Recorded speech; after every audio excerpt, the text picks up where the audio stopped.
I just really wanted to start this off by saying that 2022 has been really a life-changing year for me. Lots of different things and events happened in my life, some of them really impactful, especially since coming out from the 2-year pandemic lockdown. It was really a super eventful year, which was kind of an emotional roller coaster, which fortunately was mostly positive, even with just a little bit of negative in there. But before I drag on and on, let's get into the first life lesson that I learned as an 18-year-old in 2022. Number 1, communicate more often, openly and honestly with the people whom you trust. The reason I put this as my first point is simply because I personally think this one is the one that changed my life the most. As this was the first year that I have gotten out of the protected boundaries of high school into the real world, I felt lost. Not just lost, but everything I experienced was kind of a culture shock to me. I met many different people from different backgrounds and experience and opinions. All seemed too chaotic. With this new experience I had, I soaked up all types of thoughts and opinions of many different matters. My mind was kind of in a mess. I did not know what to think, what to feel, whether I should agree or should I disagree. So what I did was I shared everything, all my thoughts, all the events, and everything that was happening in my life to my parents and some of my closest trusted friends. Initially, I was afraid they would judge me for the way I thought. Fortunately, instead of keeping all these thoughts to myself, bottled inside, I shared them all without discrimination. What happened surprisingly was the more I shared about my thoughts and the problems I had, the more things I learned and the more problems I solved. My parents in particular, being people who have experienced many different things throughout their lives, will share their perspectives and experience based on what I thought and the problems that I faced. While most people think that sharing your problems and thoughts will just make you feel better, that wasn't simply just the case for me. For me, consulting with my parents with the issues I faced helped me uncover lots of blind spots which I had failed to see, which gave me a wider perspective with more clarity, so I will be able to tackle these problems myself. As much as it would stroke my ego to say that I am the one who makes all my own life decisions, I have to be fully honest that without consultation from my parents, I would have made way worse decisions. Yeah, so that's communication, really truly open and honest communication with the people whom you really trust, super important. Right, recommend everybody to do that. Now, moving on to the second life lesson that I learned, that is the people whom you choose to befriend will massively influence you. Choose wisely. For those of you who are currently watching, you know who you are. I may offend you with some of the things I say here, right? But I have to be honest. So, I really hope that you listen with an open mind. Basically, in the beginning of this year, I entered college for the first time. Being somewhat of an introverted person in the past, I found it challenging to find the right people to mix in with. So for the most part, I just tried to introduce myself to those who seem friendly. Most of the extroverts have already found their friend groups, but frankly, I still didn't really have one. Nevertheless, I met two good souls who were really open and friendly, and they were kind of introverts like me in the past, whom I was pretty happy to be friends with. I'm going to be honest, they are really great people.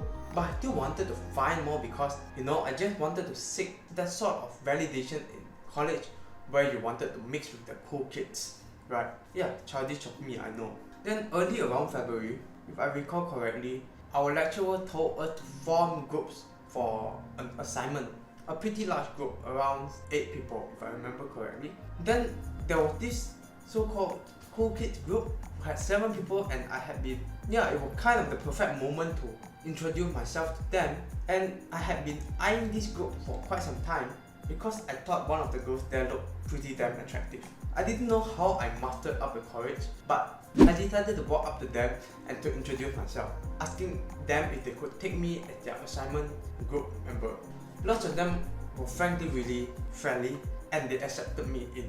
Initially, I felt really awkward because the interests and the topics that they talked about were really different from what I knew or what I thought, and nevertheless we kind of hung up more and got to know each other more over time. The more I knew these people, the more I came to notice the large differences in the way we thought. We had vastly different thinking, different beliefs, and different lifestyles. Many of them which I disagreed, and some even I downright disliked. However, since I had the urge to still be validated, I stayed. I tried to tolerate as much as I could. If any of them asked me what I thought, I would just act as if I was indifferent. I tried to be a people pleaser. In that sense, I would agree to everything, kind of. Over time, I slowly started to adopt their way of thinking, unconsciously.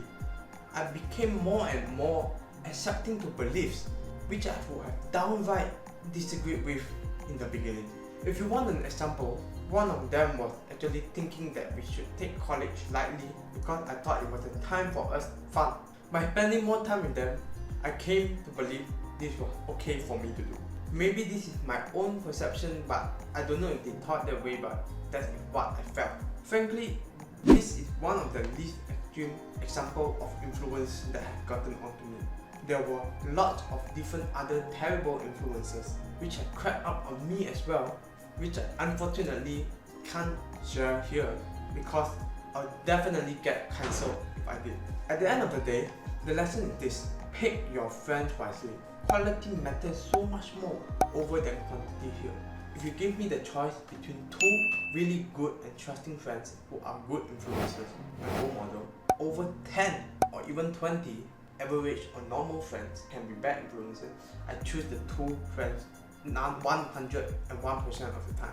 Picking the wrong friends can literally bring you to your impending doom, and the worst part is you probably won't even notice it. On the brighter side though, if you have friends who have many good traits and whom you have a genuine connection with, treasure them. Take a genuine interest in them, learn from them, so you can both grow and improve together. I'm really lucky to have friends like this in my life, so I value them a lot.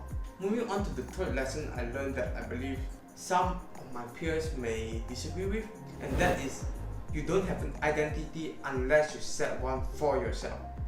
Ever heard of stories where a young adult who graduated from college and be like, oh, I want to take 2 years off to explore and travel the world so I can find out who I am myself. Then they come back and they realize they still don't know who or what they are. Frankly, neither did I really know who I was clearly back in the beginning of the year. I just sort of went with the flow without a particular direction in the mind, except knowing that I wanted to study law, and that was about it. As we linked with the story earlier, I just was kind of a moldable dough. I just became whatever the shape of the environment I was in and the people whom I mixed together with. The problem with it is that I was no longer in the driver's seat of my own life. I became the passenger, and I let external environment around me dictate which direction I was going to go and the person who I would become. Thankfully, when I started my self-improvement last year around June, I came across 2 books which really changed the way I thought about my own identity and who I wanted to become. The first book was The Way of the Superior Man, which taught me a lot about the difference between masculine and feminine energy and how polarity is important. The most important part though is when it taught me about what actually made a person masculine. Previously, I thought masculine was kind of just having a beard, having muscles, being big and tall. However, the book introduced me to the part of masculinity about character and the mental traits, which guided me into the direction to develop my mindset and character according to this identity that I set for myself. The second book is Psycho-Cybernetics, which I remember was one of the biggest take-home points for me, was that the person I became would be based and determined on the thoughts I had and the self-image I had of myself. In essence, I would become whoever my self-image would be. So I started laying out the self-image of who I wanted to become and started to work towards becoming that ideal kind of person. Therefore, I strongly believe that instead of waiting for time to come for us to realize who we are, we should instead set an image for who we want to become first.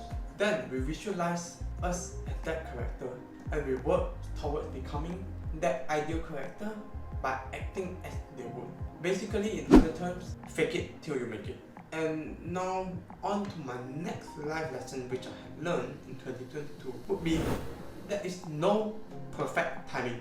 If you want something, do it right now.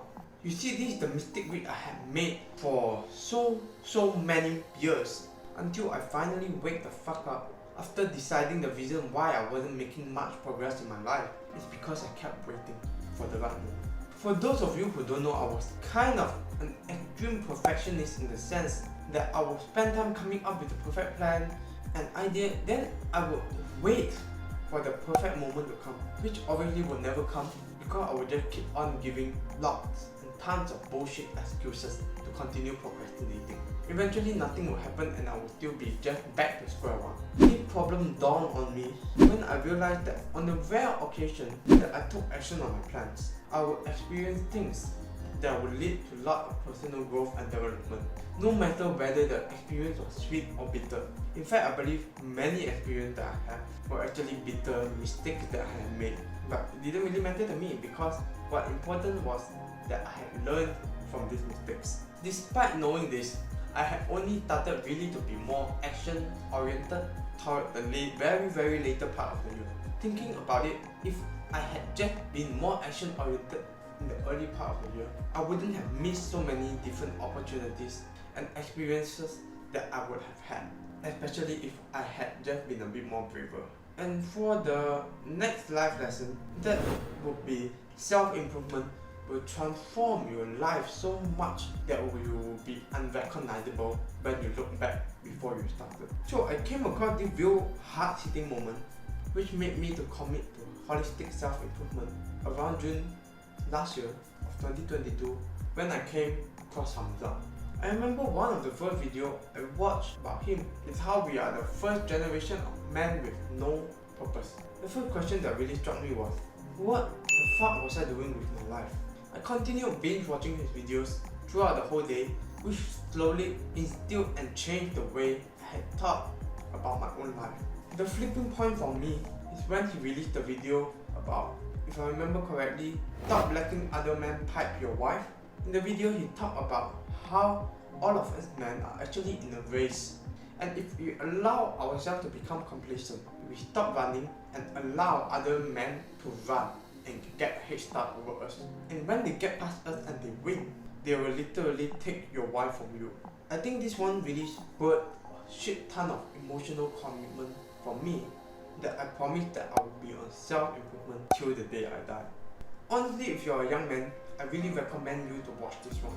I'll make sure to link the video down below in the description box. I really believe it's a must watch, and so you can watch after this one. So eventually I started my self-improvement by first adding the core habits such as meditation, gratitude journaling and reading. Surprisingly though, I was able to be pretty consistent, especially toward the second month of practicing this self-improvement thingy, probably due to my no commitment, right?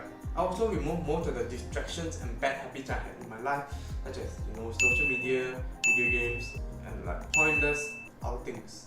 Over time, I really started to notice real significant changes, especially in character and mindset. I started becoming more stoic, with more emotional stability. I became more productive.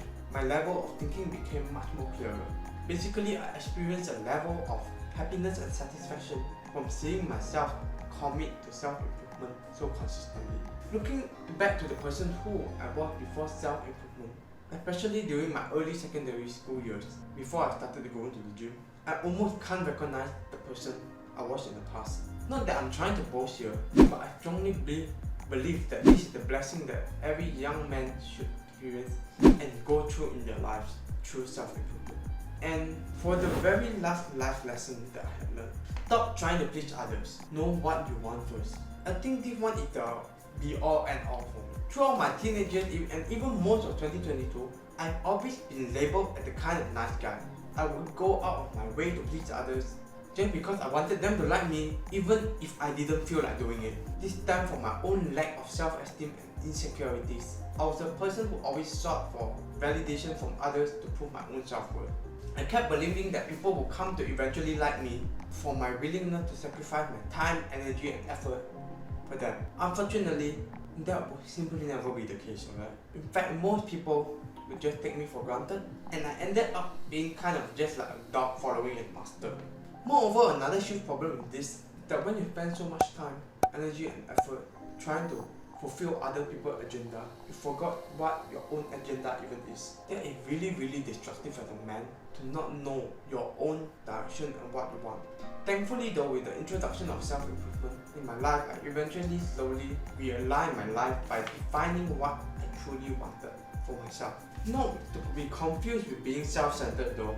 I don't recommend anyone to be selfish or an asshole. Just don't try to do things which you don't like just to get others to like you. Really, that's super destructive, not just for you, but for others as well. I felt like these were some of the really most impactful life lessons that I had learned throughout 2022 as an 18-year-old who had just come up to this society and into the real world. Nevertheless, I still don't regret a single mistake that I had made because each one of them had really allowed me to learn something meaningful. Right now, I really look forward to what 2023 has to offer for me. This video is kind of like a journal for me to really share my thoughts and reflect on the core things I learned in 2022. For those of you still watching at this point, I appreciate you so much for being so supportive and willing to listen all the way. If you have any impactful life lessons which you too have learned in 2022, make sure to hit the like button and smash the subscribe button if you want to watch more from a small self-improvement and fitness YouTuber, and I'll catch you in the next video. Bye bye.